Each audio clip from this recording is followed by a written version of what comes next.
आज मैं आप लोगों को एक सच्ची घटना के बारे में बताऊंगा, जिसके बारे में शायद ही ज़्यादा लोगों को जानकारी होगी।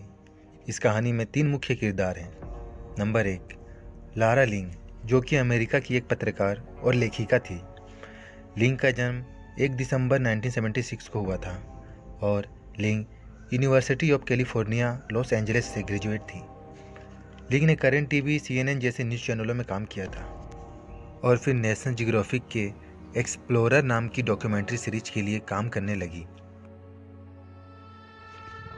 और डॉक्यूमेंट्री बनाने के लिए चाइना और नॉर्थ कोरिया के बॉर्डर पर अपनी एक पत्रकार साथी के साथ जाती है। उसकी साथी पत्रकार का नाम यूना ली था। अब बात करते हैं किरदार नंबर 2 की। ये घटना साल 2009 मार्च का अंतिम सप्ताह की है। उस समय अमेरिका के तत्कालीन राष्ट्रपति बिल क्लिंटन थे, जो इस कहानी के किरदार नंबर 2 हैं। अब बात करते हैं किरदार नंबर 3 की, Kim Jong Il. Kim Jong Il का जन्म 16 फरवरी 1941 में हुआ था और नॉर्थ कोरिया के हिस्टोरिकल बुक के मुताबिक किम जोंग इल का जन्म माउंट प्राइकचू नामक पहाड़ों पर एक छोटी सी झोपड़ी में हुआ था, जो पहाड़ नॉर्थ कोरिया का एक धार्मिक स्थल है। हिस्टोरिकल बुक में यह भी लिखा है कि किम जोंग इल के जन्म के होने के समय आसमानों में तारे चमकने लगे थे और पहाड़ों पर इंद्रधनुष दिखाई दे रहा था। हमको पागल बना रहे हैं। आज के तत्कालीन लीडर किम जोंग उन के पिता और नॉर्थ कोरिया के प्रथम लीडर किम इल सुंग का बेटा किम जोंग इल, बाहर की दुनिया ने उसे एक तानाशाह के रूप में चित्रित किया और उस पर मानव अधिकारों के उल्लंघन का आरोप लगाया। 2004 की ह्यूमन राइट्स वॉच की रिपोर्ट के अनुसार किम जोंग इल के तहत उत्तर कोरियाई सरकार दुनिया की सबसे दमनकारी सरकारों में थी। उधर लारा लिंग अपनी साथी पत्रकार यूना ली के साथ चाइना नॉर्थ कोरिया के बॉर्डर पर नॉर्थ कोरिया से भागकर आए हुए शरणार्थियों से मिलकर उन्हें अपने कैमरों में फिल्मा रहे थे और उनसे बातें करते हुए एक नोटबुक में उनके द्वारा झेली गई सारी तकलीफ़ों को शब्दों में लिख रहे थे।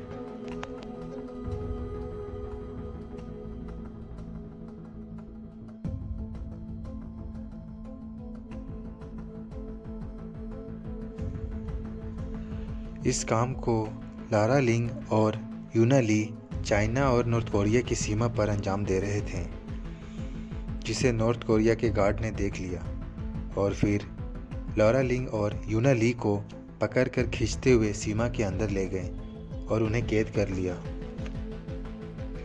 साल 2009 मार्च के अंतिम सप्ताह को नॉर्थ कोरिया से अमेरिका के लिए घोषणा की जाती है।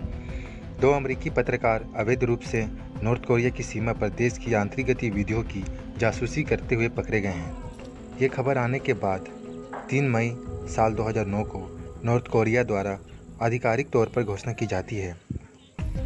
लारा लिंग और यूना ली, जो कि अमेरिकी पत्रकार हैं, नॉर्थ कोरिया की सरकार ने दोनों को हिरासत में लिया है और जून साल 2009 में दोनों पत्रकारों को नॉर्थ कोरिया में अवैध प्रवेश का दोषी पाया जाता है और 12 साल की सज़ा सुनाई जाती है।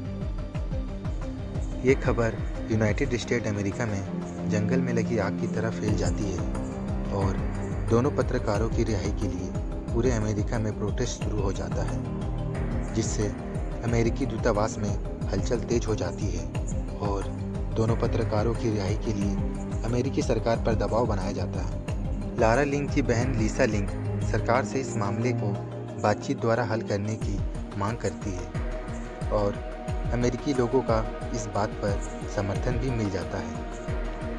फिर शुरू होता है दोनों देशों के बीच शांतिप्रिय तरीके से कोई बीच का विकल्प ढूंढने की। अमेरिकी राजनयिक दूतों द्वारा एक ऐसा राजनयिक दूत की खोज होती है जो इस मामले में नॉर्थ कोरिया से पैरवी करे और दोनों पत्रकारों की रिहाई का रास्ता साफ करे। बहुत से राजनयिक दूतों के नामों पर विचार किया जाता है, जिसमें न्यू मैक्सिको के गवर्नर बिल रिचर्डसन, पूर्व राष्ट्रपति जिम्मी कार्टर, राज्य हिल्टन क्लिंटन के सचिव और अंत में राष्ट्रपति बिल लिंकन खुद शामिल होते हैं। लेकिन नॉर्थ कोरिया सरकार यूनाइटेड स्टेट अमेरिका के तत्कालीन राष्ट्रपति बिल क्लिंटन को एक राजनयिक दूत के रूप में स्वीकार करते हैं, लेकिन एक अजीब शर्त पर। शर्त यह होता है कि राष्ट्रपति बिल क्लिंटन खुद नॉर्थ कोरिया की ज़मीन पर आएंगे और किम जोंग इल से दोनों पत्रकारों की रिहाई के लिए अपनी बात रखेंगे। दरअसल ये बात किम जोंग इल सिर्फ अपने देश के लोगों को ये बताने के लिए कि नॉर्थ कोरिया अमेरिका जैसे दुश्मन देश को अपने कदमों पर ला सकते हैं। इसके बाद भी अमेरिका के राष्ट्रपति नॉर्थ कोरिया का प्रस्ताव राजनीतिक दबाव के कारण स्वीकार कर लेते हैं और स्वयं अपने विमान से नॉर्थ कोरिया के लिए रवाना हो जाते हैं। नॉर्थ कोरिया एक मुस्कान के साथ अमेरिका के राष्ट्रपति का स्वागत करते हैं और फिर किम जोंग इल से मुलाकात का दौर शुरू होता है।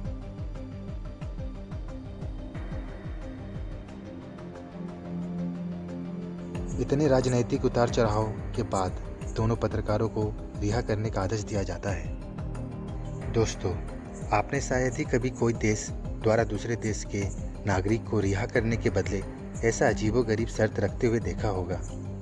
ये बात ये साबित करता है कि नॉर्थ कोरिया और नॉर्थ कोरिया के लोग कैसी मानसिकता के हैं। इसी मानसिकता के कारण अजीबोगरीब रवैये से दूसरे देशों को धमकाते हैं। और किम जोंग इल ने एक बार कहा था कि अगर किसी भी देश ने नॉर्थ कोरिया की तरफ आंख उठाया और थोड़ी सी भी गलती की नॉर्थ कोरिया को चोट पहुंचाने की, तो नॉर्थ कोरिया उस देश पर परमाणु हमला कर देगा।